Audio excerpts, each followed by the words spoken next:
Bonjour et bienvenue dans le podcast Par voix basse à voix haute. Moi c'est Capucine. Et moi c'est Julie. Nous sommes les voix de ce podcast. Mais des voix, il n'y en aura pas que deux. Vous entendrez au fil des épisodes différentes voix venues témoigner à notre micro pour parler de leur accouchement et de leur expérience en maison de naissance. Vous retrouverez aussi des épisodes consacrés aux sages-femmes qui y travaillent. Parce qu'en effet, il n'y a pas qu'une voie pour accoucher. Il y a la voie basse, la césarienne, l'hôpital, chez soi et la maison de naissance. Ici, nous recueillons les récits de ces personnes, de ces couples, de ces familles ayant fait le choix d'accoucher en maison de naissance. Ce podcast est le premier à proposer cet espace de parole et nous espérons qu'il répondra à toutes vos interrogations à leur sujet. Alors cheminez à nos côtés vers votre plus belle rencontre. Bienvenue derrière les portes des maisons de naissance.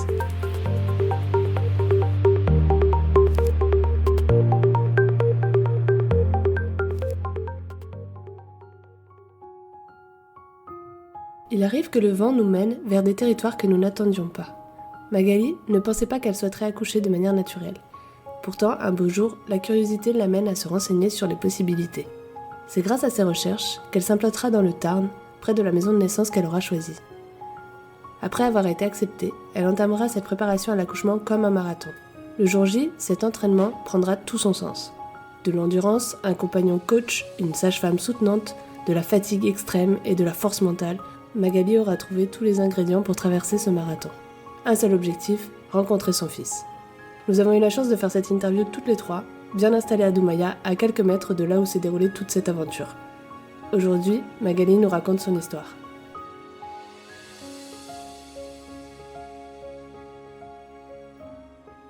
Bonjour Magali. Bonjour Capucine. Bonjour Magali et bienvenue dans notre podcast. Bonjour Julie.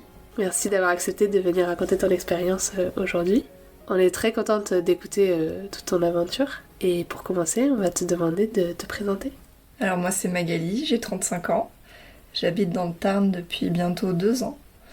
Et je viens de me lancer dans l'immobilier. Et ma famille est composée de William, mon compagnon, de Charlie, mon fils, qui a 1 an, de mes 2 chiens Chuck et Rocky, et de mon chat, Bonnie. C'est un peu une famille. Grande famille. C'est ça. Est-ce que tu peux nous dire dans quelle maison de naissance t'as accouché ? J'ai accouché à la maison de naissance de Castres, qui s'appelle Doumaya. Ça marche, merci. Avant de parler de ton vécu, on aimerait te demander de nous expliquer en quelques mots ce qu'est une maison de naissance. Alors une maison de naissance, c'est un lieu qui est géré par des sages-femmes, qui est indépendant d'une maternité et qui accueille des familles qui souhaitent avoir un accouchement physiologique. Merci pour cette présentation et cette définition. Maintenant, on va aborder le sujet de la sécurité médicale et aussi du sentiment de sécurité en maison de naissance à travers toute ton expérience. Et avant d'entrer dans le vif de la thématique et dans le récit complet de ton accouchement, on aimerait bien savoir ce qui a motivé ton envie d'accouchement physiologique, ce qui t'a vraiment donné envie d'avoir ce genre de projet. Est-ce que c'était quelque chose qui a toujours fait partie de tes envies depuis que tu as eu envie peut-être d'être maman, ou est-ce que c'est quelque chose qui est venu avec le temps ? Alors c'est marrant parce que franchement il y a très longtemps, quand j'envisageais peut-être un jour que je serais maman, je me disais moi j'accoucherais à la maternité, péridurale, c'est la modernité. Et je sais pas ce qui s'est passé un jour, franchement j'arrive même pas à me souvenir le déclic, mais un jour même avant d'être en projet, je me suis dit tiens, est-ce qu'il y aurait pas des alternatives à la maternité, avoir des accouchements un peu plus physio, un peu plus naturels. Et c'est en faisant des recherches sur internet que j'ai découvert les maisons de naissance, parce que c'est pas très connu dans le paysage français. Et je cherchais un entre-deux, je me sentais pas d'avoir un accouchement à domicile, et je voulais pas accoucher en maternité, et la maison de naissance s'est présentée, je dis mais c'est parfait, c'est exactement le genre de lieu où j'ai envie d'accoucher quoi. Ça regroupe tout ce que je souhaitais. Et après quand j'ai été en projet bébé, j'ai dit oulala, il faut absolument que je trouve une maison de naissance, il faut absolument que j'appelle et que j'ai une place de réservée quoi. T'as connu ça par des recherches sur internet ou par des livres, ce genre de choses ? Sur internet. J'ai dû mettre sur Google comment accoucher de manière naturelle. Ou dans quel lieu on peut accoucher. J'avais déjà entendu parler des plateaux techniques, mais rien que le mot plateau technique, moi je voyais ça comme quelque chose de technique, tu vois, pas très chaleureux. Et vraiment, le truc, j'imaginais tout en inox. C'est l'image que je me donne du plateau technique. Mais j'avais déjà ça en tête, et c'est vraiment en faisant des recherches sur Internet. Et donc du coup, t'as cherché, une fois que le projet de grossesse était en cours, Ouais. t'as trouvé la maison de naissance de Castres comment? Eh bien, j'ai déjà regardé toutes les maisons de naissance de France. Et ensuite, je les ai un peu toutes regardées. Et après, j'ai regardé où est-ce qu'elles étaient, parce qu'il n'y en a pas beaucoup. Et je me suis dit, tiens, plutôt le sud, au soleil, pas trop loin de là où habite ma famille. Bon, pas trop loin, 3 heures, mais c'était le plus proche. Et du coup, c'est comme ça que j'ai choisi Doumaya, puis aussi avec les photos, l'ambiance que pouvait dégager la maison de naissance. Donc à partir du moment où j'étais en projet bébé, j'ai appelé, j'ai demandé un premier rendez-vous pour découvrir ce lieu. Donc du coup, ce qu'on comprend, c'est qu'en fait, tu n'étais pas à proximité d'aucune maison de naissance, et qu'en fait, la raison pour laquelle aujourd'hui tu es dans le Tarn, c'est ton projet bébé qui t'y a amené. Exactement, j'habite dans le Tarn grâce à Charlie. Oui, en fait... Moi, avant d'arriver dans le Tarn, je suis partie voyager 1 an. Et du coup, je suis partie voyager 1 an en fourgon. J'ai fait les routes d'Europe avec mon conjoint, avec mon chat. C'est pour ça que j'ai présenté toute ma famille, parce que je suis partie en voyage, on était 3 et on est revenu à 6 en fait. Je suis revenue avec 2 chiens et j'étais enceinte de 6 mois. Donc voilà, c'est comme ça qu'on a choisi, on était mobile et on a pu avoir le choix de la maison de naissance, et c'est comme ça qu'on est arrivé ici, et ça nous a tellement plu aussi le Tarn et l'environnement, les gens, Doumaya, qu'on se dit bah en fait on est bien ici, vas-y on s'implante, on s'ancre ici, on s'installe, et là on est en projet d'achat maison. Donc clairement le projet de naissance a été... une étape dans notre vie qui nous a permis d'avancer et de... Je sais pas, enfin, en fait, c'est un peu l'opportunité de la vie qui nous a amenés ici. Ouais, ça, c'est super chouette. C'est chouette, ouais, je comprends. Enfin, du coup, c'est tout un projet, c'est pas juste accoucher, quoi. Là, on est sur un projet de vie complet. Ouais, apparemment. Et quel était ton point de vue justement de ton conjoint quand tu lui as parlé des maisons de naissance, vu que à l'origine ce que t'expliquais c'était que t'avais plutôt une envie de péridurale, il y a eu un switch, etc. Comment lui il a reçu cette information le jour où t'as basculé et que t'as découvert les maisons de naissance? Il a pas du tout été étonné.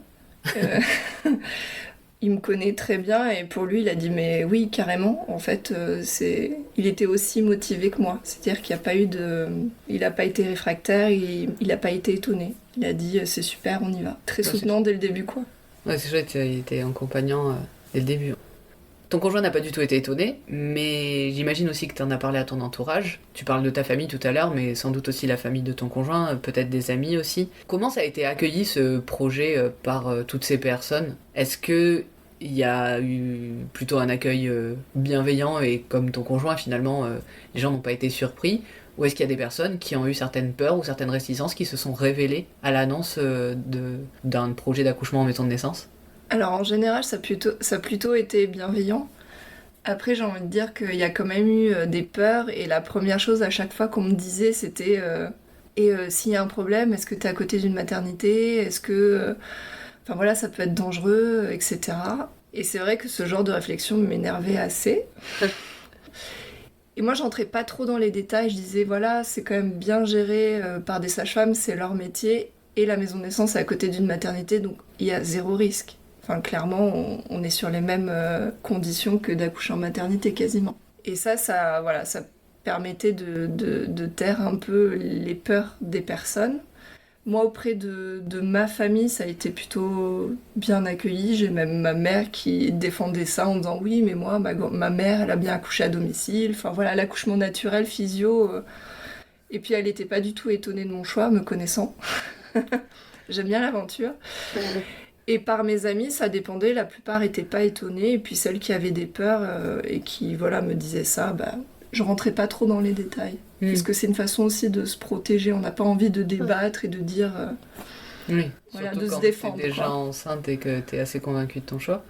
Et ceci dit, dans ces personnes qui avaient des réticences ou qui ont pu t'exprimer des peurs, même si t'es pas rentré dans le débat, est-ce que ça a pu aller jusqu'au moment où la personne a essayé de te donner des arguments pour essayer peut-être de t'en dissuader, par peut-être amour, si c'est une amitié forte ou quoi? Ou est-ce que le fait justement de t'être protégé en n'entrant pas dans le débat, ça a suffi à rassurer la personne avec les éléments que tu lui fournissais? Je dirais que ça a plutôt suffi. Après, il y a quelques personnes qui sont peut-être les moins proches, qui vont tout de suite te raconter, tu sais, les histoires un peu morbides, quoi. Fait oui, je connais un tel qui a eu telle complication, ou un tel qui lui est arrivé ça, voilà. Mais bon, sur le nombre de femmes qui accouchent, ça fait très peu. Oui, finalement. Tu disais tout à l'heure que ça t'énervait, ce genre de réaction ou ce genre de propos qu'on pouvait te faire au moment où t'annonçais ton projet. Comment tu l'as vécu de manière un peu plus élargie, on va dire, au-delà de l'énervement? Comment t'as géré ça, en fait? Peut-être au niveau émotionnel et dans tes relations, en fait? Alors, moi, j'étais très convaincue. Et en fait, je me suis dit, il faut que j'aille au bout de ce projet. Parce que la seule manière de convaincre les autres, c'est de montrer que c'est possible, en fait. Et pour moi, je vais dire que j'ai géré ça, ça m'a encore plus motivée. Ça m'a encore plus motivée à faire ce chemin, à faire ce processus, à faire ce suivi avec la maison de naissance. Et d'aller au bout de ça et de dire, mais en fait, c'est possible. Et je pense que les gens, ils ont toutes ces peurs parce qu'ils n'ont juste pas les connaissances. Parce que c'est tellement pas connu, l'accouchement physiologique, parce qu'on a tellement médicalisé l'accouchement que les gens ont tellement de peur. Et moi, ma manière à moi de gérer ça, bah, c'est juste de montrer que c'est possible. Voilà. Moi, ça me motive, en fait, c'est mon caractère. Et du coup, ça t'a pas mis la pression pendant ta grossesse de te dire que... T'avais quelque chose à prouver, ouais, c'est ça, fait. qu'il y avait cette chose à prouver et que du coup, si ça n'allait pas au bout, qu'est-ce que ça allait donner ou est-ce que ça Un peu, ouais. Un peu. J'avais un peu cette pression parce que, effectivement, je voulais montrer que c'est possible et si c'était pas possible, on m'aurait dit, bah tu vois, c'est pas possible. Donc oui, ça m'a mis un peu la pression. Moi, j'ai eu vraiment cette sensation de préparer un marathon. Ouais. Je me suis, genre, comme une sportive, quoi. Ouais. Mais voilà, après, c'est ma Après, personnalité. c'est un peu ça aussi, Ouais, oui. l'accouchement. C'est ma façon de fonctionner et voilà. Et pour moi, je suis allée au bout de ça et ça a été possible, j'ai eu cette chance. Mais oui, ça m'a mis un peu la pression. Mais pas une pression négative. Ouais. C'était plutôt très motivant. L'adrénaline. Un peu, ouais. Tu disais tout à l'heure aussi que c'était un juste milieu entre l'accouchement à domicile et justement la maternité plus standard, on va dire. En quoi ça vous rassurait, toi et ton conjoint, que ce soit dans une maison de naissance, ce projet? Quels étaient les éléments, en fait, qui vraiment étaient pour vous essentiels? Bah, c'est marrant de reposer cette question parce que quand tu me demandes ça, il y a un truc qui me revient, c'est qu'à un moment, j'y ai pensé quand même à l'accouchement à domicile. Et j'ai choisi aussi la maison de naissance parce que ça rassurait aussi les autres. Au final, ça m'a aussi rassurée moi, parce que le fait d'avoir la maternité juste à côté, je me suis juste imaginé, voilà, s'il y a un peu une complication, si j'ai besoin d'être transférée, j'avais pas envie de faire une demi-heure dans un camion de pompiers. J'avais envie, voilà, qu'on m'amène en 5 minutes, 2 minutes aux urgences mater. Moi, c'était ça, et c'était ça qui me rassurait le plus, et c'est pour ça que j'ai finalement fait ce choix, et aussi parce que... à ce moment-là, moi, j'avais pas vraiment de domicile, j'avais pas mon petit nid douillet.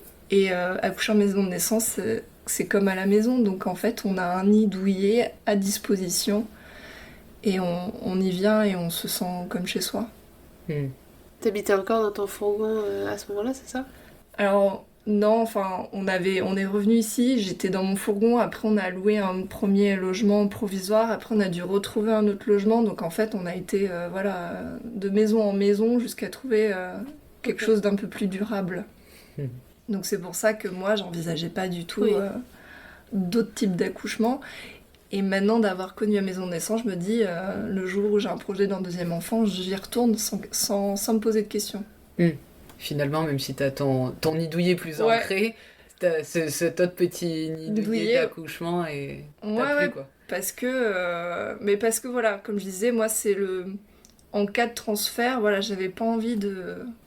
Bah, c'est hyper rapide. Voilà, c'était juste ça, parce que je me connais, que j'ai pas envie d'attendre. Voilà. Et pourtant, après, je vous expliquerai, mais... voilà. On y viendra, oui. Maintenant qu'on a entendu cette histoire de petit nid douillet, on va voir un petit peu comment tu as découvert Doumaya. Et pour commencer, est-ce que tu peux nous raconter la première visite que tu as eue ici et en suivant, comment se sont passées les consultations À quelle fréquence t'es venue? Combien de temps durait une consultation? Quel était un peu le contenu aussi de cet échange avec la sage-femme? Tout ce que tu peux nous dire en fait de ce suivi. La première fois que je suis venue à Doumaya, c'était avant mon voyage, parce que j'étais tombée enceinte une première fois. Et comme j'avais déjà anticipé, quand j'étais pas en projet bébé de la maison de naissance, j'avais déjà choisi ce lieu. Donc j'avais appelé, j'avais pris rendez-vous, et puis j'avais rencontré une sage-femme qui m'avait accueilli, moi et mon compagnon, et qui nous avait posé plein de questions sur notre projet, pour voir si vraiment ça matchait en fait. Si on était le genre de couple qui avait envie et qui pouvait accoucher en maison de naissance aussi au niveau médical. Suite à ce rendez-vous, moi j'avais commencé à entamer les démarches pour m'inscrire à la maison de naissance et finalement cette grossesse n'est pas allée jusqu'au bout. Au bout de 2 mois, j'ai fait une fausse couche et je suis partie en voyage. Et en revenant de ce voyage, je suis retombée enceinte. Et au moment où j'ai appris que j'étais enceinte, je dis bon allez là cette fois j'attends un peu. J'ai fait mes premiers examens à l'étranger. Et quand la première écho a été bonne, j'ai rappelé Doumaya.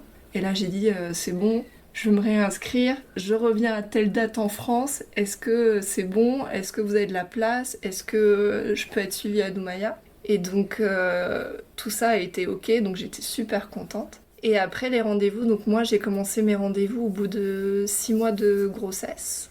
Et les rendez-vous, j'avais des rendez-vous avec 2 sages-femmes parce qu'elles étaient en binôme à ce moment-là.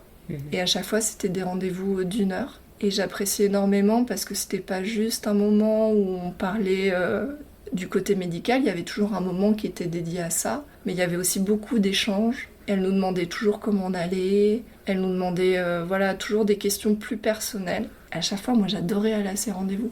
C'était vraiment un moment que tu consacrais à ta grossesse et en couple parce que mon compagnon venait à chaque rendez-vous.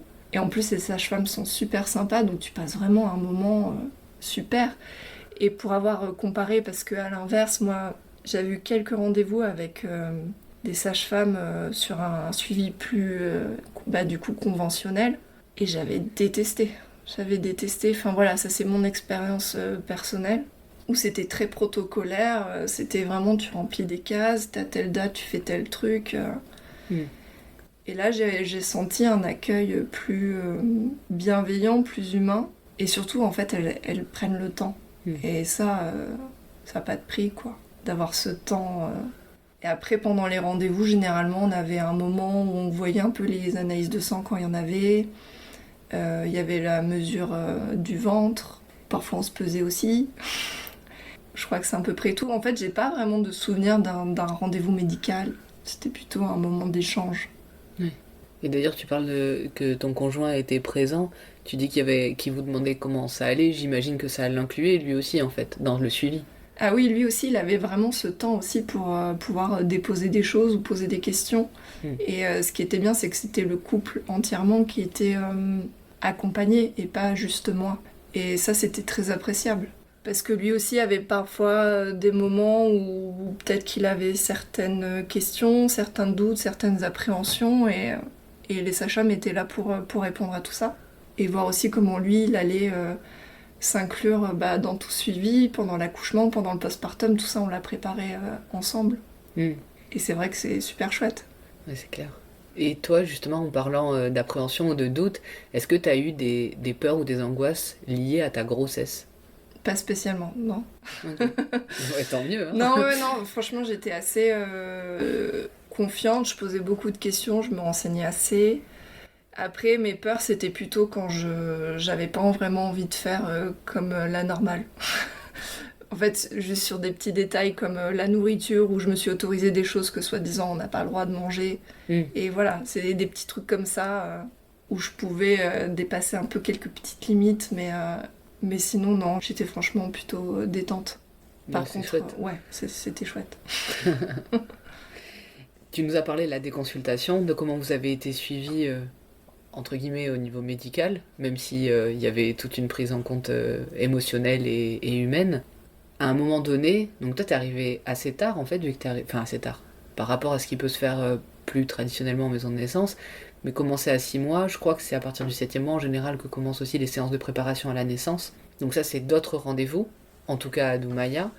Comment ça s'est passé ? Est-ce que c'était pareil, des moments qu'entre vous et la sage-femme en individuel avec des thématiques qu'elle vous apportait? Ou est-ce que vous pouviez amener des thématiques qui vous tenaient particulièrement à cœur? Et aussi, est-ce qu'il y avait peut-être des séances de groupe? Alors sur les prépas, effectivement, en fait, nous, on a commencé le suivi et j'ai tout de suite, presque pas longtemps après, commencé les prépas. Et on a eu à la fois des rendez-vous en individuel sur certaines thématiques comme tout ce qui est transfert, préparation du jour J. Tu vois, j'ai pas en tête tous les noms des prépas. Et je sais qu'on en a fait aussi en groupe, entre autres celle sur la douleur. Et voilà, c'était encore des moments assez chouettes. Et en fait, nous, on adorait aller à ces rendez-vous. On passait toujours un super moment. Et quand c'était des prépas collectives, on rencontrait d'autres parents et c'était cool aussi. Et moi, en plus, Doumaya organise des ateliers. Et comme je venais aussi d'arriver dans la région, j'allais aux ateliers, j'avais besoin de rencontrer du monde. Et puis en plus, les thématiques abordées étaient hyper intéressantes. Donc je me rajoutais en plus d'autres sortes de préparations. Mais justement, par rapport à ça, je voulais te demander si tu avais vu d'autres professionnels de la périnatalité. Alors là, tu parles d'ateliers qui sont proposés par Doumaya, mais est-ce qu'ils sont organisés et présentés par des sages-femmes de Doumaya, ou est-ce que c'est des intervenants extérieurs qui viennent justement faire ces ateliers? Et peut-être aussi à titre plus personnel, hors Doumaya, est-ce que tu as pu aller voir des ostéos, des kinés, ou faire du yoga, du chant, ou des choses comme ça pour préparer ta grossesse, voire ton accouchement? Alors les ateliers, c'est des intervenants extérieurs qui sont professionnels sur les thématiques qui sont proposées. Et après, moi, j'avais besoin d'être accompagnée dans le sens aussi où je suis arrivée ici, je connaissais personne, je me sentais assez seule. Et j'ai fait appel à une doula qui nous a accompagnés à la grossesse et au postpartum. Et ça a été super, ça a été vraiment hyper complémentaire de l'accompagnement à Doumaya, parce qu'on avait encore plus de temps d'aborder peut-être des peurs, ou d'aborder même des choses pratiques, d'aborder plein de sujets sur la parentalité, et aussi d'avoir un moment consacré, en fait un temps de pause, parce qu'elle venait, elle restait 3 heures, et on était en pause, elle prenait soin de moi, ça c'était hyper agréable et hyper important. Et en même temps, c'était aussi un moment en couple aussi, pour pouvoir échanger sur des choses, sur ce qu'on traversait, sur ce qu'on vivait, sur nos questionnements. Donc ouais, c'était... tout ça a fait que, en fait, même si on dit qu'on n'est jamais prêt, ça nous a quand même permis de se sentir beaucoup plus serein sur plein de sujets. Pas forcément la peur de la grossesse ou de l'accouchement, mais en tout cas sur ce que c'est que de devenir parent. Tu parles des rendez-vous de 3 heures avec la doula, c'est long, c'est chouette, ouais. Mais c'était quoi la récurrence? Est-ce que les doulas ont un rythme, on va dire, qui est un peu commun à toutes, ou est-ce que vous pouviez dire, moi j'ai besoin de 1 heure, 2 heures, 3 heures d'affilée à toutes les semaines, toutes les 2 semaines, ou est-ce qu'elle vous propose déjà un rythme qui lui paraît être opportun et complémentaire, justement, comme tu dis, avec déjà toutes les visites que tu peux avoir à Doumaya? Je pense que ça dépend des doulas. Nous, la nôtre, elle avait vraiment... nous, on avait défini, et c'était notre demande, c'était pas elle qui le proposait, mais on avait une demande d'à peu près 1 fois toutes les 2 semaines, pendant la grossesse. Et après, pendant le postpartum, ça a été plutôt à des moments ponctuels. Donc moins réguliers. Voilà, après je pense que c'est vraiment propre à chacune, il n'y a pas de... Je pense pas qu'il y ait, comme par exemple un thérapeute ou un psy, où généralement ça dure 1 heure. Là, c'est ce qu'elle proposait en tout cas. D'accord. Oui, peut-être qu'elles ont chacune leur façon d'accompagner, et comme tu dis, en fait, c'est aussi en fonction de la demande et du besoin du couple. Ouais, elle s'adapte vraiment, enfin, elle est vraiment à l'écoute de tes besoins. Tu disais justement que ça avait pu vous accompagner à plein de niveaux. Tu as évoqué peut-être justement à des peurs ou des angoisses. Tout à l'heure, je t'ai demandé est-ce que tu en avais pour la grossesse. Maintenant, je vais te demander est-ce que tu en avais pour l'accouchement en lui-même. En fait, moi, mon angoisse, c'était d'aller à la maternité. J'avais vraiment peur de ça, et on avait beaucoup bossé dessus avec ma doula pour me dire si jamais ça devait arriver, comment je pourrais faire pour bien le vivre et pour mettre en place des choses qui me permettent de vivre le projet de naissance que j'avais. Et ça, c'était chouette parce qu'on a passé beaucoup de temps. Elle m'a donné plein de petites astuces pour que si jamais ça arrivait, bah voilà, j'aurais pu avoir quand même un accouchement comme, entre guillemets, dans mes rêves. Parce que c'est jamais comme on l'imagine. Et ça, c'était super et ça m'a vachement apaisée. Et que je me suis dit, bon, bah si jamais je suis transférée ou si jamais je suis réorientée, au moins je suis bien préparée et je pourrais mettre en place tout ça, ce qui me permettra voilà, de ne pas être trop déçue, quoi. Oui, Ça, c'était vraiment... Ça fait des repères psychologiques, j'imagine, émotionnels, qui te permettent finalement, quel que soit le lieu. Ouais, et puis après, c'est même des petites choses à mettre en place, tu vois. Et aussi, comme elle a l'habitude d'accompagner des couples, qu'elle connaît très bien aussi la maternité, elle sait comment ça fonctionne. Moi, j'ai jamais été en maternité, je sais pas ce que c'est. Oui. Et ben, elle pouvait me dire, voilà, ça se passe comme ça, tu peux mettre ça en place, tu peux demander ça, tu peux faire ça. Et j'ai, ah ouais, d'accord, ok, bon, bah dans ce cas, si je peux faire ça, ça va, machin. Tu fais moins face à l'inconnu, en fait. Exactement. En fait, je pense que c'est ça dont j'avais peur, c'était... ça, c'est ma façon de gérer, c'est que j'avais besoin d'avoir un maximum d'informations pour connaître, en fait, entre guillemets, mes limites, et savoir à quel moment, en fait, je peux accepter ou refuser des choses, plutôt que de subir et après coup de me dire « Ah merde, si j'avais su ». Donc voilà, moi, j'avais vraiment besoin de me préparer comme ça. Et ma doula m'a beaucoup aidée, en tout cas, à préparer un éventuellement accouchement en maternité. Plus qu'en maison de naissance. Finalement. Ouais, finalement. Ouais, mais ce que tu disais, c'était complémentaire avec Doumaya qui te préparait à la maison de naissance. Exactement. Donc ouais, ça c'était super cool. Du coup, la vraie question, c'est, même si tout à l'heure tu l'as dit, est-ce qu'on est un jour prête ou pas à accoucher, est-ce que tu considérais quand même avoir acquis un maximum d'informations, ou en tout cas avoir été assez accompagnée, rassurée, après toutes ces rencontres, tous ces ateliers, grâce à cette doula et grâce aux sages-femmes de Doumaya, est-ce que t'étais quand même un petit peu prête? Mais j'avais trop hâte. J'avais trop hâte de vivre ça. J'étais là, genre, j'ai trop envie d'accoucher. Je veux trop savoir ce que c'est. J'avais lu tellement de récits aussi pour même être dans quelque chose d'hyper positif, des récits d'accouchement. Et voilà, le truc que je me serais jamais dit que je lirais ça, ou même de regarder des documentaires. Genre, j'en pleurais, quoi. Le truc, genre, tu m'aurais dit ça il y a 3-4 ans, je t'aurais dit jamais je regarde des accouchements, ou jamais je lis tout ça. Et en fait, si, et ça m'a vachement nourrie. Et je me suis dit, ok, c'est possible, moi aussi je peux le faire. Et ça m'a vachement donné confiance. Et puis je me suis dit, moi, toute ma lignée de femmes, il n'y en a aucune qui a accouché avec péridurale. Donc je me dis, attends, si elles l'ont fait, moi, je peux le faire. Donc tu vois, j'étais là, ouais, j'ai trop hâte. C'était en mode, genre, ça y est, je veux y aller. C'est comme si tu voulais monter dans le manège, quoi. Tu sais, c'est le rite de passage, ouais, comme toutes celles avant moi. C'est ça, c'est un peu ça. Donc ouais, j'avais super hâte. Donc j'avais pas du tout peur d'accouchement. Du coup, tout à l'heure, un peu plus tôt, tu nous mentionnais la notion de sécurité, du fait d'être à côté de l'hôpital et tout ça.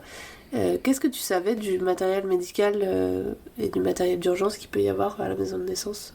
Bah, je sais plus à quel moment on en avait discuté ou si je l'avais vu à la visite, mais en tout cas, je savais qu'il y avait tout le matériel nécessaire en cas vraiment de besoin, par exemple de réanimation ou du nouveau-né, ou si j'avais besoin d'être transférée, il y avait le brancard, donc je sais qu'il y avait de l'oxygène, qu'il y avait une table de réanimation, qu'il y avait... Enfin, en tout cas, ils avaient tout le nécessaire pour faire les gestes de premier secours avant d'être transférée en maternité. Et ça, c'est hyper rassurant, ce qui fait que quand t'arrives le jour J, bah, à aucun moment, je me suis posé la question de la sécurité pendant mon suivi à Doumaya, pendant l'accouchement et pendant le postpartum. Ouais. Parce que tout est fait finalement pour que... Bah, en fait, tu te poses même pas la question.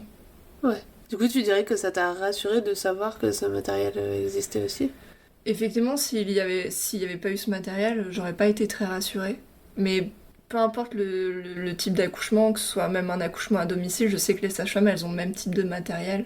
Ouais. Et en fait, je pense que c'est normal et c'est nécessaire et c'est primordial. Et du coup, oui, c'est hyper rassurant. Ouais. Mais ça m'étonne pas qu'une structure comme une maison de naissance ait ce genre de matériel. Ouais. Et c'est normal. Et c'est juste que dans l'idée en fait qu'on peut s'en faire, on dit souvent que c'est pas médicalisé, mais c'est surtout que c'est pas mis en avant et que ça fait pas partie finalement des lieux dans lesquels on va consulter ou accoucher. C'est dans des pièces justement un peu à l'abri des regards pour créer une atmosphère, je pense, un peu différente. Plus intime, ouais. Parce que tu parlais que t'avais vu ça peut-être lors d'une visite ou quoi. Oui, c'est pas quelque chose que tu vois spontanément quand tu rentres. Ouais. Tu le vois pas du tout, c'est caché. Et ça, c'est hyper appréciable parce que justement, si je viens dans un lieu comme ça, c'est que j'ai pas envie de voir le matériel médical. Parce que je trouve que c'est plus anxiogène Oui. que justement d'être dans un endroit hyper cocooning où on sent vraiment l'intimité. Et voilà, pour moi, personnellement, l'hôpital, je l'associe plus à quand on a un problème. Donc, Oui. c'est aussi pour ça que je préférais accoucher en maison de naissance et pas en maternité. Yes. Maintenant que tu te sentais en sécurité, que tu te sentais confiante et prête et avec tous les outils nécessaires, est-ce que tu peux nous raconter comment s'est passé le jour J? Je peux. Alors, le jour J. Déjà, moi, l'accouchement, la date de péremption, parce qu'on a tous une date, hein. C'était le 17 janvier. Le 17 janvier, il se passait rien. J'ai ma sage-femme qui m'appelle, fait oui, il faudrait peut-être que tu viennes quand même faire le monito. Moi, je savais même pas. Je pensais que c'était le lendemain de la date de terme. Donc j'y vais, on fait le monito, tout va bien. Du coup, tu vas ensuite à la maternité faire une écho, voir que tout va bien, donc tout allait bien. Là, j'étais hyper soulagée parce que franchement, dépasser son terme, ça commence à être un peu stressant. Parce qu'on sait qu'après 4 jours, on peut plus accoucher à maison de naissance. Donc là, je me suis mis mental. Soit il faut que je lâche, soit il faut que je l'appelle. Je sais pas, je savais plus quoi. C'était stressant. Mais bon, j'essaye de lâcher prise. Le 18, toujours rien. Je suis là, faut que ça vienne, faut que ça vienne. Et là, dans la nuit du 18 au 19, je commence à sentir des petites contractions, tu vois, gentilles. Comme des douleurs de règles. Je fais, ah, ça va peut-être venir aujourd'hui, et tout ça. Dans ma tête, je fais, faut que ça vienne. J'ai eu vraiment l'impression de les provoquer, ces contractions. Et je marche toute la journée, je promène mes chiens à fond, je monte des côtes, enfin le truc classique, hein, on fait les escaliers. La veille, j'ai ma sage-femme qui m'avait fait une séance d'acupuncture pour essayer d'enclencher le travail. J'avais bu des tas de tisanes, là, soi-disant pour accélérer un peu la mise en route. Et puis vers 19h, là, je commence à me dire, tiens, allez, là c'est bon, je commence à avoir des contractions plus fortes. Et je me dis, là, il faut que ce soit le moment, c'est mon dernier jour, après c'est foutu. Et je dis à mon compagnon, là, il faut que tu amènes les chiens, les faire garder. Enfin voilà, on met tout en place pour qu'on n'ait rien à gérer, sauf le fait que j'accouche. Donc on avait tout prévu, le petit matelas en face de la cheminée, les petites bougies, la musique. Et là, j'ai mon mec qui me dit c'est bon, t'es sûr que ça a commencé? Je comprenais pas pourquoi il me demandait ça. Mais t'es sûr? Je fais ouais, je suis sûre. Là, franchement, oui, je suis sûre. Il me dit bon, bah j'ai une surprise pour toi. Et là, il me fait. Il branche l'enceinte. Et il avait demandé à ma famille, à mes amis proches, de me faire un message d'encouragement. Parce que voilà, j'avais été seule dans le Tarn, que j'étais toute seule ici à Castres, et que du coup j'avais besoin d'avoir des petits mots de mes proches. Et du coup, voilà, j'ai eu, je sais pas, 5-6 messages de mes amis et de quelques membres de ma famille qui me disaient des choses super, super belles, quoi. Ouais. Et ben, il y a un moment, je me suis même dit, ah, c'est long quand même, heureusement qu'il m'a pas passé ça beaucoup plus tard, parce que j'aurais vraiment pas pu écouter, quoi. Et j'ai un des témoignages d'une amie qui m'a beaucoup touchée, parce qu'elle me disait, j'arrivais pas à trouver ces mots, mais il m'a donné les larmes aux yeux, parce qu'elle me disait, voilà, quand t'as une idée en tête, tu vas au bout, il y a que toi qui peux faire quelque chose comme ça, accoucher en maison de naissance, et d'aller au bout de ton projet. Et du coup, ça m'avait vachement émue, et toutes mes amies étaient hyper... soit il y en a qui étaient genre hyper encourageantes, soit qui disaient tu vas y arriver, puis il y en a d'autres qui étaient c'est super ce que tu vis, enfin voilà. Donc ça a commencé comme ça, hyper sympa. Et puis voilà, je commence le travail à la maison, et puis dans ma tête, je m'étais dit bon, c'est un premier, ça va être plutôt long, donc long, je m'étais dit une 15aine d'heures. C'était à peu près la moyenne d'un accouchement plutôt long, donc voilà. Au bout de 6 heures de travail à la maison, je me dis, ah tiens, ça c'est peut-être le moment, tu vois, d'aller en maison de naissance. Je commence à avoir des contractions assez fortes. J'allais sous la douche, l'eau chaude, ça faisait rien. Limite, ça me faisait encore plus mal. Et là, notre sage-femme, elle avait été prévenue déjà que j'avais des contractions dans la journée, donc clairement, elle dormait pas. Hein. Donc elle dit, bah venez à la maison de naissance. Là, c'est le moment. Donc j'arrive. Bon, déjà, le trajet en voiture, je l'appréhendais vachement. Effectivement, heureusement, je me suis dit, heureusement qu'il faisait nuit, qu'il y avait personne sur la route, parce que franchement, quand t'es accroupi à moitié à quatre pattes sur la banquette arrière, franchement, ça m'aurait à moitié, dans des positions un peu bizarres, à moitié dénudée, t'as pas très envie que des gens te voient. Donc on arrive à la maison de naissance, et là, j'ai trop cette image de ma sage-femme qui vous la porte, qui est dans ses petits chaussons, dans sa petite tenue, tu sais, un peu de jogging hyper confort, avec les petites lumières tamisées. Et là, je fais, waouh, elle me fait bienvenue, genre. Trop bien, tu vois, j'étais trop contente d'être là. Et donc elle m'amène dans la chambre, je m'installe d'abord sur le lit, je me mets sur le côté, elle me met des coussins. Et le temps passe, les contractions sont toujours là, mais un peu bizarres, parfois fortes, parfois moins fortes. Enfin, c'est pas très régulier, mais c'est là, quoi. Le temps passe, la nuit passe, et ça commence à être un peu long. Et à chaque fois que ma sage-femme me fait une consultation, enfin en tout cas me fait des touchés pour voir où j'en suis, elle me dit c'est bien, ça avance bien, donc moi je sens que voilà, ça avance, je suis motivée et tout ça, mais à chaque fois il y a des heures qui passent, quoi. Et le jour se lève, hein, et puis toujours rien. Et là, ça commence à faire long. J'étais là, mais il va jamais arriver, je vais jamais le rencontrer, quoi. Et je savais pas que ce serait un garçon, hein. Donc c'était la surprise.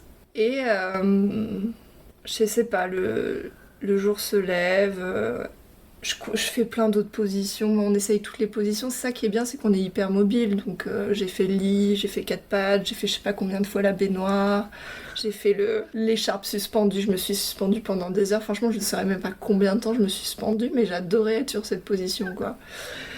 Sur les toilettes, sur le tabouret, enfin bon, voilà, il faut que ça descende, quoi. Et j'avais mon mec qui était là, il faut que tu prennes des forces, là ça fait déjà toute une nuit, il essayait de me nourrir avec des amandes, il me donnait des amandes, je lui dis j'ai pas faim, fais ci, prends des forces. Après ma sage-femme et mon mec, ils avaient toujours un verre d'eau avec un peu de jus de pomme pour me réhydrater, et moi je dis putain c'est trop sucré, je veux juste de l'eau, fais ci, il faut que tu prennes un peu de sucre pour prendre des forces. Et moi je dis ok, tu sais, j'ai fait ok, mais c'est hyper dur, et j'avais soif, j'avais super soif. Je transpirais à chaque contraction, là, t'as une bouffée de chaleur. Tu transpires comme pas possible, puis après Enfin, c'est des vagues, quoi. Des vagues. Puis à un moment, je suis dans la baignoire, et là, genre, je sens un truc qui... Plof. C'est ma poche des os qui se rompt. Et là, je fais, ah, trop bien, ça va accélérer le travail. Et non. Et là... je sais pas, je suis arrivée à 1h du matin, on doit être genre vers midi, 13h. Et là, je commence à être fatiguée. Là, je commençais à me dire, envisage quand même éventuellement un transfert. Dans ma tête, je me le dis, tu vois. Ouais. Puis à un moment, bon, je sens qu'il faut en parler avec la sage-femme, et je dis, j'utilise pas le mot transfert, je fais, oui, bon, c'est quoi la suite? Si jamais... les perspectives d'avenir. Les perspectives. Mais j'utilise pas le genre transfert mater, tu vois, dans ma tête. Et elle me dit, bon, écoute, on attend encore un peu, on refait le point. On attend... J'ai pas la notion du temps, hein. Moi, je vois l'horloge, mais l'horloge, parfois, il y a déjà 4 heures qui est passée, mais j'ai l'impression qu'il y a qu'1 heure qui est passée. Oui, vu qu'en plus, t'avais pas rompu, de ce que tu dis, hein, t'as rompu après être arrivé ici. Ouais, donc t'avais pas de délai non plus serré vis-à-vis de ça. Non, ça c'était cool, j'avais vraiment pas de stress de temps, quoi. Et c'est plutôt moi qui commençais à être fatiguée, je me dis là, si à un moment quand t'es trop fatiguée, enfin voilà, il faut se soulager, quoi. Et moi j'ai eu aussi beaucoup de chance, c'est que j'avais ma sage-femme, et il y avait une sage-femme allemande qui était là en observation, qui venait voir un peu comment ça se passait à Doumaya, donc j'ai eu 2 sages-femmes avec moi pendant tout l'accouchement. C'était fou. Elle était géniale, cette sage-femme, parce qu'il y a même un moment, genre j'étais dans mon truc, et puis je me retourne, je l'avais pas vue, genre elle m'a fait sursauter tellement en fait elle était là sans être là, et en même temps elle savait dire au moment opportun ce qu'il fallait faire, enfin bref. Bon bref, arrive l'après-midi, je commence à envisager le transfert. On fait le point avec ma sage-femme, ok. En backstage, t'as ma sage-femme, et peut-être, je pense qu'il y avait toute l'équipe d'Oumaya, enfin je sais pas vu que j'étais pas là, mais en tout cas en backstage, mon mec et ma sage-femme font le point. Et après coup, ils m'ont dit voilà, on a fait le point, on a donné une deadline en disant si à telle heure en fait, le travail va pas plus loin et qu'il n'y a pas d'accouchement, enfin, il y a transfert. Mais ça, ils me le disent pas. Hein. Ça, c'est après coup que je l'ai su. Mais bon, je m'en doute un peu. Donc, au bout d'un moment, on refait le point. Elle me dit, bon, écoute, est-ce que t'as envie? Et je fais, non, moi, je veux encore continuer. Là, je envisageais, pour moi, le transfert, c'était pire. Quand je disais auparavant que j'aimais bien la maison de naissance, parce que si je suis transférée, c'est en 2 minutes. Mais moi, dans ma tête, je me dis, si je suis transférée, oh là là, d'aller sur le brancard, je sens que la maternité va être blindax, que je vais me retrouver dans un couloir, mais ça c'est ce que j'imaginais, que je me retrouverais dans un couloir, que de toute façon l'anesthésie sera pas dispo, que j'aurai pas de péridurale. Donc rien d'envisager. Projection, ma projection me disait, mais rien d'envisager ça, c'était pire que de continuer, tu vois, ici et d'aller au bout du truc, quoi. Donc après que ma sage-femme et mon mec ont fait le point, genre mon mec il revient en mode coach, tu vas y arriver. T'es super, t'es génial, vas-y, le bébé descend, sens-le dans ton bassin. Et puis il me tenait la main, il me dit, mais tu m'entends? Mais moi je l'entendais super bien, mais comme je lui répondais pas. Et au bout de 4 fois, il me dit, tu m'entends? Tu m'entends? Je dis, mais oui, je t'entends. Mais oui, je t'entends, bon voilà. Il dit, vas-y, on change de position, on va marcher. Et là, dit, on va un peu aérer la chambre, ça faisait depuis 1h du matin que j'étais là-dedans. Donc ils m'ont fait sortir, j'étais en petit paréo dans la maison, je me baladais. Entre-temps, il y avait eu des ouvriers, enfin bon, c'était... Mais moi, j'étais tellement dans mon truc que rien m'a gênée. Et puis à un moment, les contractions sont plus les mêmes, quoi. À un moment, je fais un truc, mais... une sorte de réflexe, quoi. Enfin, les réflexes de pousser, enfin, le truc, c'est indescriptible, quoi. C'est incontrôlable. Et je sais pas, je pense que ça dure peut-être 45 minutes, 1 heure. Enfin, j'ai absolument pas la notion du temps. Hein. Et là, je suis à 4 pattes avec mes mains sur le lit. T'as ma sage-femme qui me demande si je veux voir. Elle me propose un miroir. Donc je dis ouais, trop bien. Mais enfin, là, je fais ouais, trop bien. Mais j'étais pas comme ça. J'étais ouais, trop bien. J'étais hyper fatiguée. Et elle me met le miroir. Mais en fait, j'étais tellement concentrée. Je voulais tellement que ça se termine et qu'il sorte. Que je dis en fait enlève le miroir, j'arrive pas à me concentrer sur le miroir et en même temps à me concentrer sur mes contractions. Et puis je fermais les yeux, j'étais dans mon truc. Et là je dis est-ce que ça peut être Will qui est le réceptionne, donc mon compagnon. Il fait ok. C'est Will qui se met derrière moi et je sens les contractions, la tête qui sort. Et ensuite je me suis dit oh là là, j'avais lu tout ce qui allait se passer, donc je sens voilà le cercle de feu. Donc ça me stresse pas, je laisse le truc venir. Et après, deuxième contraction, là, il y a tout le corps qui sort. Et c'est Will qui le réceptionne. Ensuite, ma sage-femme qui le reprend et qui me le repasse sous les jambes et qui me le donne. Toute une gymnastique. Ah ouais. Et là, je le vois, et puis tu sais, ça fait déjà 25 heures. Je le vois et je fais « Oh, c'est un garçon !» Il fait pipi. Il me fait pipi. Mais tu t'en fous, t'as du sang partout, il fait pipi. Et là, je le regarde et c'est vraiment le moment, tu sais, j'ai besoin de le rencontrer. Et là, après, je le prends, tu sais, je fais, qu'est-ce que je fais? Et là, je le mets contre moi. Et tu sais, là, t'as toute la chaleur, c'est tout gluant, mais tu kiffes, c'est le bonheur, quoi. Et là, tu fais, waouh, j'ai réussi, enfin, je le rencontre, oh là là. Et puis pareil, du coup, ça va être Charlie. On l'appelle Charlie. Et là, c'est magique. C'est trop magique parce qu'on te laisse le temps de rencontrer ton bébé.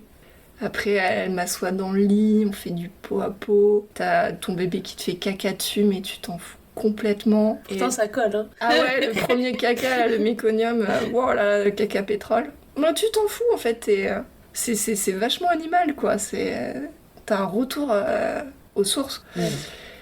Et après, t'as la première tétée, et voilà, et c'est juste un moment trop magique. Et puis voilà, quoi. Enfin là, c'est les paillettes dans les yeux, et en même temps, il y a quelque chose qui m'a étonnée, c'est que j'avais lu plein de récits sur le moment où le bébé naît, t'as une vague d'émotions. Moi, je l'ai pas ressenti. Et je pense que j'étais tellement fatiguée que j'ai pas eu ce truc de shot d'ocytocine hyper puissant qu'on peut parfois ressentir. Mais j'étais tellement épuisée que en fait, j'étais soulagée et en même temps un peu surprise de ce qui se passait. Enfin, je sais pas, un peu... Sonnée, quoi. Ouais, un peu sonnée, quoi. Oui, après, tu peux avoir eu le shot d'ocytocine, mais justement balancé par toutes les émotions, la longueur du truc, etc. Et du coup, en fait, juste, tu le ressens pas. De la même façon que ce que tu as pu le lire dans d'autres témoignages. Ça Ouais. veut pas dire que ton corps Exactement. ne Quand c'est le enfant produit pas, qui- en fait, d'une certaine façon. Ouais. Quand c'est Parce que enfin t'avais quand fini, même c'est des autre paillettes chose. dans les Ah yeux. ouais, non, mais c'est vrai que quand je le raconte, effectivement, j'en ai eu. Et puis en fait, l'accouchement s'est super bien passé. Et puis, tu sais, elles mettent le chauffage à fond juste au moment où le bébé arrive. Donc tout est fait pour qu'en fait tu te sentes bien. Et elle gère tout à côté. Enfin, elle nettoie, machin, pour pas qu'il y ait du sang, machin. Après, elle te met dans le lit.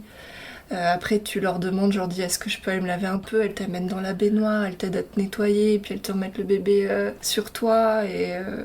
Et moi, j'aimerais que tout le monde puisse vivre quelque chose comme ça. Enfin, en tout cas, d'avoir Tous un ceux qui en ont moment. envie, ouais.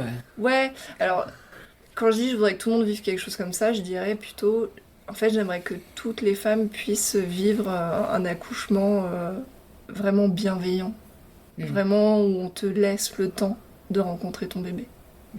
Quand c'est possible. Oui. Voilà, quand Ce que c'est j'allais possible. dire, si toutes les conditions le Si permettent. si ouais. toutes les conditions le permettent, bien sûr, bien évidemment. Tu nous as parlé de Will qui voulait absolument te faire boire du jus de pomme et couper à de l'eau quand même, mais bon.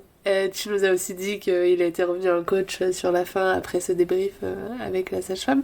Qu'est-ce qu'il a fait d'autre durant l'accouchement, des petits trucs qu'il aurait pu faire pour t'accompagner, t'aider Ah oui, des petits détails, mais j'avais hyper chaud. Enfin, tu transpires à chaque contraction et du coup, j'avais un Will où ma sage-femme avait un gant d'eau froide pour éponger, pour me soulager. Et c'était aussi sa présence, il a été présent aussi. Il a aussi dormi, hein, parce que 25 heures à faire une nuit complète. Il a eu des moments où il a eu... Voilà, il a fait des siestes. Il y avait des moments où j'étais seule dans la pièce, des moments où il était là, des moments où il était là avec ma sage-femme. Il a eu des gestes tellement bienveillants, tellement... Comment dire? C'est quand même particulier d'assister à un accouchement. Moi, je sais pas ce que c'est d'assister à un accouchement. Je l'ai vécu, mais je sais pas ce que c'est que de voir un accouchement. Et à aucun moment, il a genre tourné... Peut-être le seul moment où il a tourné le deuil, c'est parce que j'ai ma sage-femme qui a dû me faire une prise de sang au cas où si j'étais transférée. Mais alors tout le reste, ça lui a rien fait. Enfin, pas rien fait, mais... Disons que je pense qu'il a vu ça tellement de... Enfin, c'est tellement beau, une naissance, que tout ce que je vivais, il a trouvé ça fort, quoi. Il a trouvé ça hyper fort. Et voilà, il a été... il m'a épongé, il m'a nettoyé quand il fallait me nettoyer. Il m'a aidé à marcher. J'avais regardé des positions de méthode Gasquet. Là, il m'a aidé à faire une position pour essayer d'avancer le travail. Je pensais que j'allais aimer tout ce qui est massage, mais pas du tout. Il m'a tenu la main. Enfin voilà, il était hyper actif en fait. Enfin, lui dirait qu'il a pas fait grand chose, mais sa présence était très importante. Et ça, c'est hyper chouette de permettre au conjoint d'avoir cette place. Oui, c'est sûr. D'être aussi impliqué et aussi acteur, finalement, de l'accouchement. Il participe pleinement à ce qui est en train de se passer. Et pour ce qui est de ta sage-femme, donc tu parlais de cette histoire de gants notamment. Est-ce qu'il y a d'autres petites choses aussi qu'elle a pu faire dont tu te souviens Elle était très patiente. Très patiente. Et toujours avec des mots très bienveillants, très encourageantes. Et juste, je me souviens, c'est qu'à un moment, pareil, elle m'examine. Et là, elle me dit, c'est bien, ça avance bien. Mais là, elle me le dit pas de la même manière. C'est fou comme on a une perception hyper fine dans ces moments-là. Et là, je me dis, en fait, ça va pas aussi bien que il y a quelques heures avant. Là, il faut que ça avance plus vite.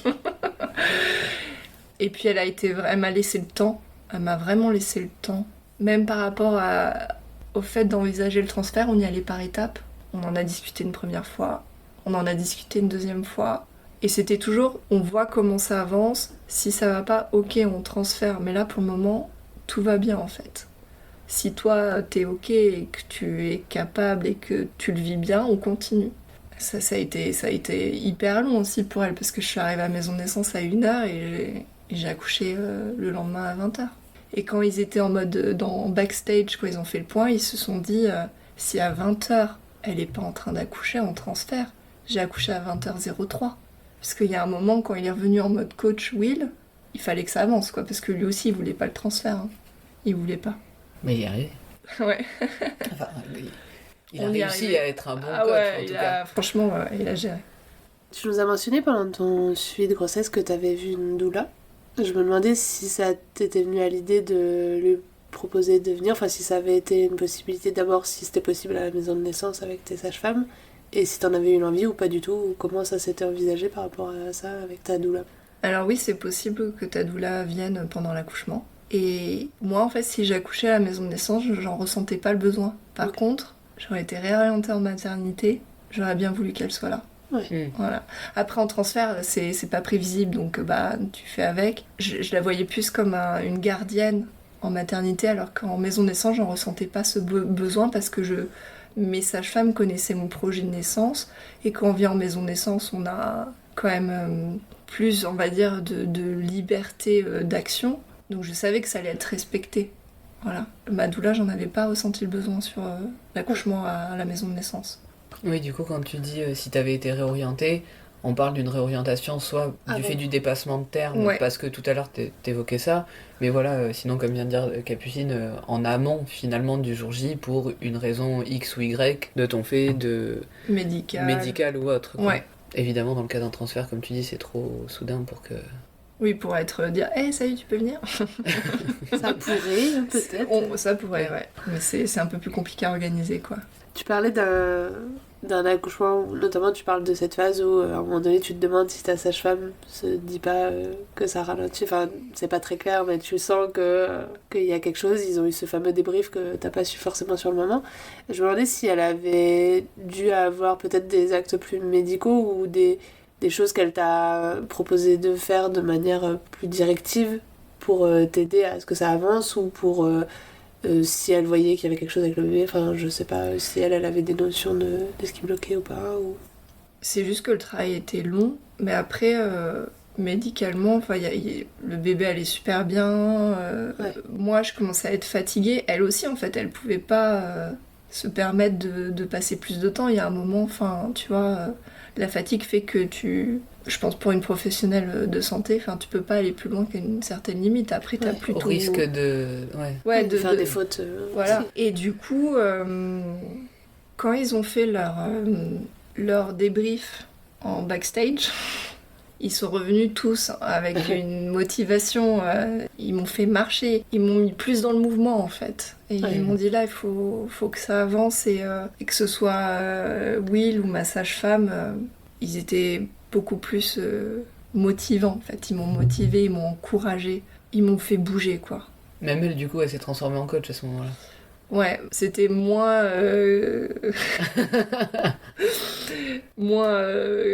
que Will en mode coach, mais pareil, très bienveillante. Après, au niveau des actes médicaux, elle m'avait juste fait une prise de sang au cas où si j'étais transférée pour que la maternité ait des données quand même avant. Et après, vers la fin de l'accouchement, on vient plus souvent vérifier le cœur du bébé, mais sinon...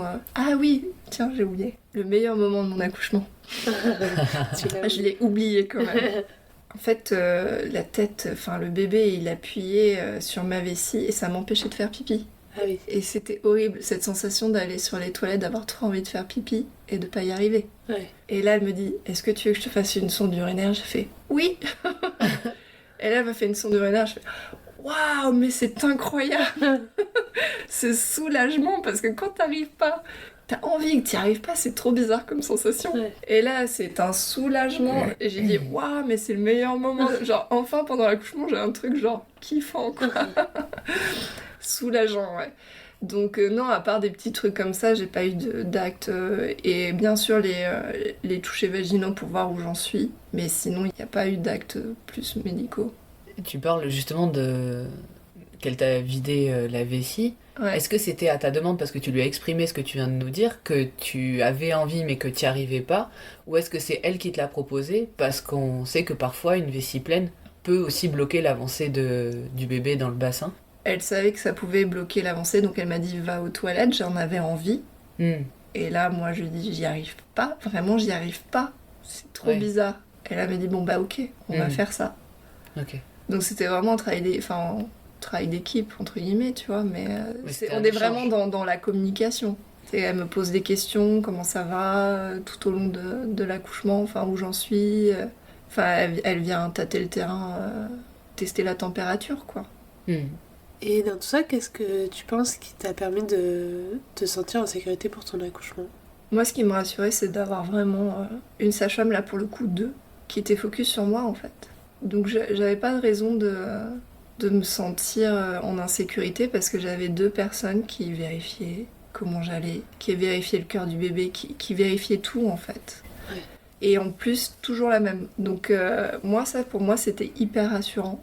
Et en plus, je les connaissais et ça me permettait de me sentir en confiance et de pouvoir vraiment être dans mon truc, enfin dans mon accouchement et de pas avoir des pensées ou des peurs ou des doutes ou des stress ou de me dire tiens, va falloir que je m'impose à ce moment-là ou ça, je le subis. Non, en fait, là, j'étais hyper sécurisée.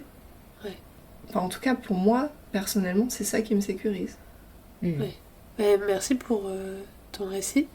On a choisi ce mois-ci de mettre en avant la sécurité médicale pour notamment pas perdre de vue que la profession de sage-femme est une profession médicale, comme tu disais un peu au début aussi, mais aussi pour rappeler que le sentiment de sécurité, qui est autre chose que la sécurité médicale, est quand même très important et peut se retrouver du coup en dehors de cette vision aussi purement médicale.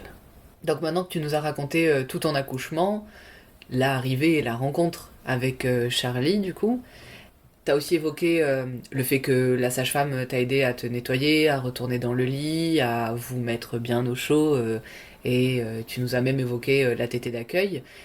Mais est-ce que tu peux nous parler un petit peu du postpartum direct, à savoir la délivrance du coup, comment elle s'est passée dans ton cas, et ensuite on évoquera le retour précoce, mais déjà ton petit séjour à la maison de naissance, comment il s'est passé? Du coup, après que Charlie soit né, je me souviens plus trop dans quel ordre tout ça s'est passé entre le moment où je me suis lavée, on m'a mis dans le lit et la délivrance. Donc à un moment, il y a eu la délivrance, je m'en souviens. J'étais hyper fatiguée. J'ai ma sage-femme qui me demandait de pousser pour essayer de sortir le placenta. Je dis franchement, j'y arrive pas, je suis HS. Donc elle m'aide un peu en dirigeant un peu le cordon.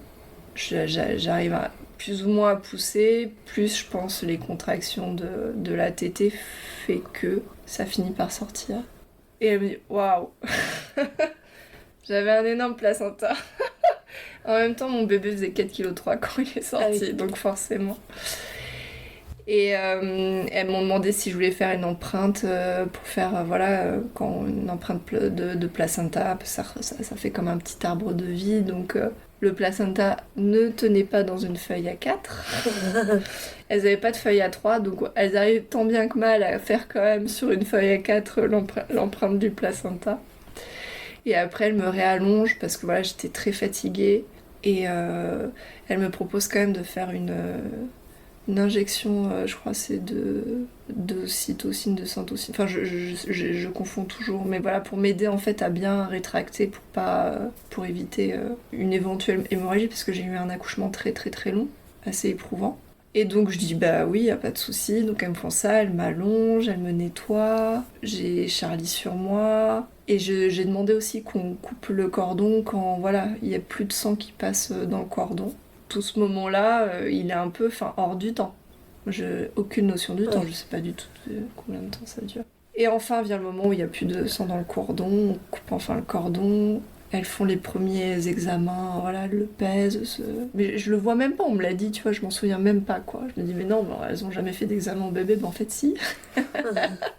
C'était tellement ailleurs. Je pense que c'est au moment où elles m'ont amenée dans la baignoire pour m'aider à me laver, tu vois. Tu vois, en fait, tout est bien fait que tu te rends compte de rien. Et là, elle me réallonge, et dans ma tête, je me dis, ah, trop bien, enfin, j'ai faim. Là, je commence à avoir faim, j'étais trop contente. La faim revient. Parce que à la maison de naissance, on te dit prévois un plat qu'on met au frigo et le jour où t'accouches, bah voilà, on fait réchauffer. Et moi, je me dis, à mon avis, il me faut un truc, tu vois, après un marathon, il me faut un truc bien costaud. J'avais fait une tartiflette.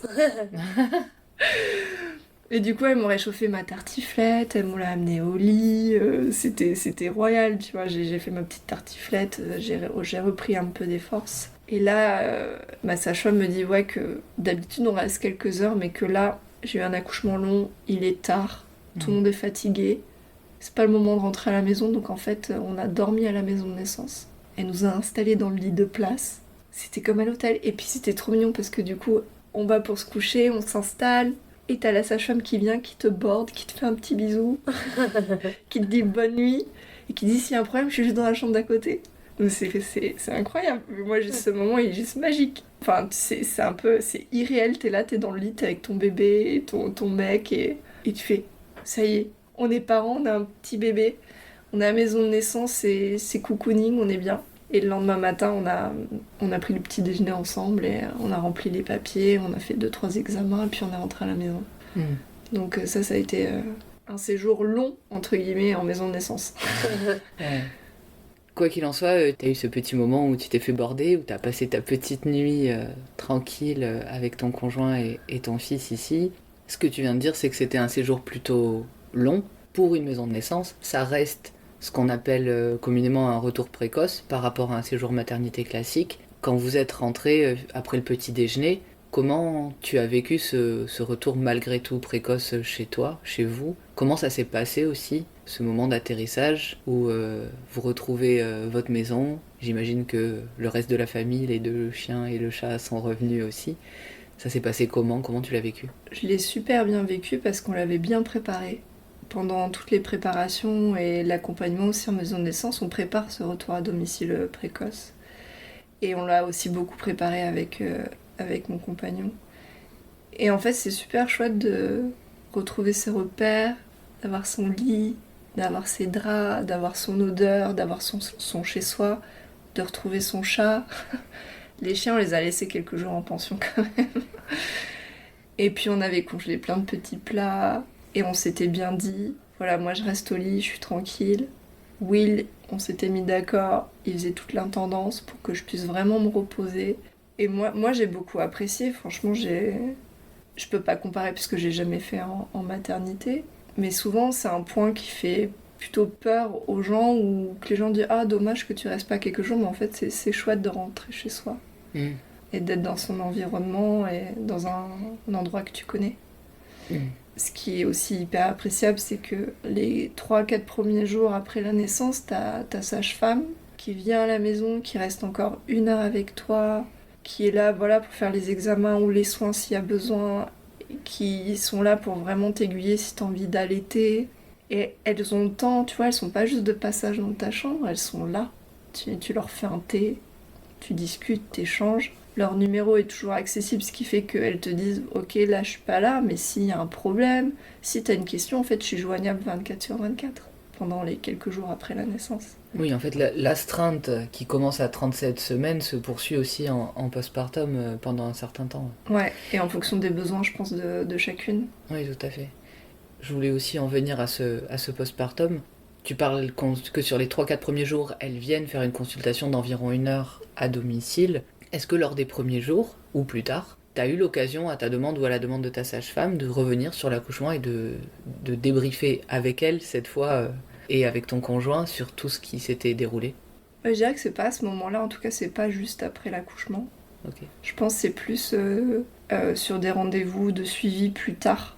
On a pu plus en parler, débriefer, ou aussi moi j'ai eu les infos que j'ai pas eues parce que le deal aussi qu'on avait pendant l'accouchement c'est de pas avoir de données, donc moi je savais pas combien j'étais ouverte, je savais pas comment ça avançait, j'avais pas de données numériques ou médicales, et c'est après coup je pense quand t'atterris, le temps que tu rencontres ton enfant, moi je l'ai fait je pense plusieurs semaines après. Il me semble, tu vois, j'ai pas exactement, mais les 4 premiers jours, non, on n'en a pas du tout parlé, et puis j'en avais pas nécessairement besoin. J'étais plus sur comment gérer mon corps là, qui vient de donner naissance, c'est quoi ce qui se passe là, et j'étais plus sur ça, ouais.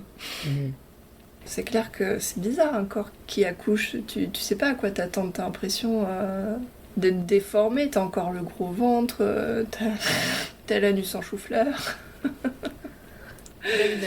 Belle image. Mais et heureusement, et les sages-femmes, elles connaissent tout ça, donc elles te donnent ce qui te permet de te soulager et de mieux vivre ça, et puis elles te rassurent, elles disent non mais attends, faut pas croire que 2 jours après ton accouchement, tu vas aller faire un footing. Hein. Ouais. Les choses prennent un peu de temps. Ouais. Et du coup, dans cet accompagnement, tu disais que dans le cas d'un souhait d'allaitement, elle pouvait t'accompagner à ça. Est-ce que tu as quelque chose à préciser juste sur ce qu'elles ont pu amener? Je dirais, pour l'allaitement, elles sont quand même très informées et formées, ce qui fait que elles te donnent tout de suite voilà, les positions du bébé, elles t'aident à mettre ton bébé en position, genre elle part pas, bon, elle n'est pas partie du rendez-vous tant que Charlie n'avait pas réussi à bien téter. Elle te rassure aussi beaucoup sur... au début, il y a le colostrum, donc ça fait pas beaucoup de lait, mais c'est très nourrissant. Et puis après, tu as la montée de lait. Enfin, vraiment, elle t'explique toutes les étapes et elle t'accompagne. Et je me demandais, tout à l'heure, tu nous parlais de ta doula que vous avez revue aussi en postpartum, mais plus au compte-gouttes. Est-ce que dans ces premiers jours, vous avez eu la nécessité de la rappeler ou l'envie? Non, on était sur un petit nuage. Par contre, elle est venue. Elle est venue nous voir, rencontrer le bébé. Elle nous a fait un petit cadeau. Non, on était encore vraiment les premières semaines, le premier mois, on est sur un nuage. On est vraiment ailleurs. Puis en plus, comme maintenant le congé paternité dure un mois, on est vraiment un mois, tous les trois ensemble, on est sur le même rythme. Et là, pour moi, c'était le meilleur des moments d'être tous ensemble. Oui. Par contre, après, en postpartum plus long, j'ai ma doula qui est venue parce que, effectivement, quand t'en as un qui reprend le travail, que toi, tu gères le bébé, que machin... Il y a d'autres choses qui rentrent en ligne de mire et là, j'ai trouvé que c'était important d'avoir un espace de parole et d'écoute et de pouvoir aussi se dire que c'est normal ce qu'on traverse et qu'il faut juste retrouver un équilibre. Et après, j'ai aussi appelé parce que le début de l'allaitement a été un peu compliqué puisque Charlie avait du mal à prendre, ça me faisait mal. Et voilà, elle a aussi pu me conseiller, me donner des contacts, tu vois, d'ostéo pour peut-être voir la mâchoire, s'il y avait quelque chose qui va pas bien sur la prise. Voilà, mais en tout cas, c'est une personne avec qui t'es quand même en contact, même si t'as pas de rendez-vous tout de suite. Et du coup, est-ce que Charlie avait un problème quelconque ou vous avez trouvé une solution? On a fait de l'ostéo voilà, pour sûrement réaligner certaines choses et je sais pas si c'est ça qui a marché, mais en tout cas, au bout de presque 3-4 semaines où ça me faisait mal, j'ai réussi à avoir ce rendez-vous et il a fallu quelques jours et ça s'est arrangé. Ouais. Ça a été difficile le début de l'allaitement, ça me faisait mal. Ça me faisait mal et je me dis, ouais, il faut... Quand ça commence comme ça, il faut être accroché, quoi. Ouais, souvent on dit quand même qu'il faut un mois pour mettre en route l'allaitement, c'est... Mais moi, on me l'avait dit, et c'est pour ça que je me suis dit, faut tenir. Ouais. Mais du coup, faut tenir, ouais. Ouais. Oui, il y a des fois ça fait particulièrement mal. Mais pareil, tu vois, ma doula ou les sages-femmes, tu vois, je leur en ai parlé, elles ont essayé de me trouver des solutions, je me suis pas sentie totalement seule. Yes. Tu nous avais parlé au début de l'interview que globalement ça avait été bien pris. Que tu accouches en maison de naissance, mais on se demandait ce que tu pourrais dire si ça avait été le contraire, si des gens avaient pu penser que les maisons de naissance sont pas forcément des endroits sécurisés pour aller accoucher. Qu'est-ce que tu aurais pu leur dire ou qu'est-ce que tu leur dirais si tu faisais face à ça? Je dirais que c'est un lieu qui est géré par des professionnels de santé qui savent...